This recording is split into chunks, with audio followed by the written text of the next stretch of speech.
Salut tout le monde, vous êtes bien sur le bêtise de Shop Me All. Aujourd'hui une vidéo très particulière étant donné que c'est mon premier haul.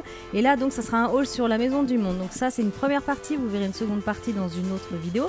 Parce que je voulais pas qu'elle soit trop longue. Donc voilà, j'ai fait pas mal de shopping et je vais donc vous présenter dans cette vidéo tout ce que j'ai pu acheter. Alors on commence par la boîte à sucre vintage. Alors ce que j'adore c'est l'ouverture sur le dessus mais aussi donc sur le devant. Donc vous pouvez mettre des morceaux de sucre ou pourquoi pas du sucre en poudre, vous pouvez mettre les deux en fait. Et donc voilà, je la trouve super jolie dans les tons un peu beige, bordeaux et puis bah voilà, c'est ce look vintage que j'adore. On continue ensuite avec l'énorme boîte donc, de Kellogg's, donc toujours vintage, bien vieillot mais j'adore. Et donc là c'est une ouverture sur le dessus et en fait c'est bien parce qu'il y a des charnières donc vous perdez pas le couvercle parce que moi j'ai tendance à tout perdre et tout casser. Donc là c'est pratique, ça reste accroché. Et donc voilà, ça contient c'est jusqu'à 1 kg de céréales, elle est vraiment énorme. Et donc voilà, c'est très pratique.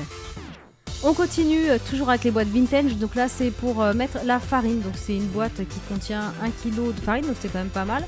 J'ai fait le test, hein, je vous assure que ça contient 1 kg. Donc voilà, dans les tons roses, ça fait très années 50-60, vert avec des petits, il y a même des petits carreaux Vichy, enfin voilà, j'adore. Là le couvercle se sépare, il n'y a pas de charnière, mais bon voilà, c'est super sympa. Ensuite on passe à la boîte donc pour les pâtes, pasta italienne, donc toujours un côté un petit peu rétro. Donc là voilà, vous avez toutes sortes de pâtes, elle est rouge, blanche, super chouette. Pareil que la boîte pour farine, ça contient jusqu'à 1 kg de pâtes, donc c'est testé, donc ça marche. Et voilà, vraiment une boîte que j'adore. Alors là, craquage total, j'ai acheté une cagette la vache qui rit. C'était pas du tout prévu, j'ai pris le grand modèle donc avec le fond qui est rouge.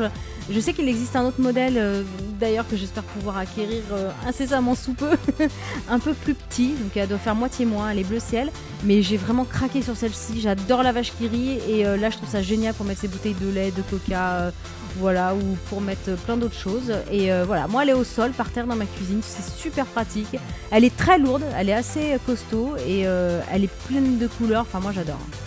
Allez, on termine ce haul avec un set de table que j'ai acheté, donc super pratique parce que c'est en plastique, parce que le tissu j'ai horreur de ça, il faut le repasser, il faut le détacher, c'est juste une catastrophe. Là c'est en plastique, donc très pratique et puis les couleurs sont sympas, c'est tendance, voilà, c'est beige, gris, blanc, donc voilà, on peut le rouler, on peut le plier, franchement mais impeccable.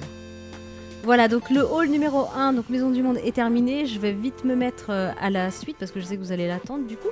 Et voilà, la suite concernera plus des choses de la pâtisserie. Donc voilà, en tout cas j'espère vraiment que ça vous a plu. N'hésitez pas à me le dire, à commenter, à mettre un pouce vert.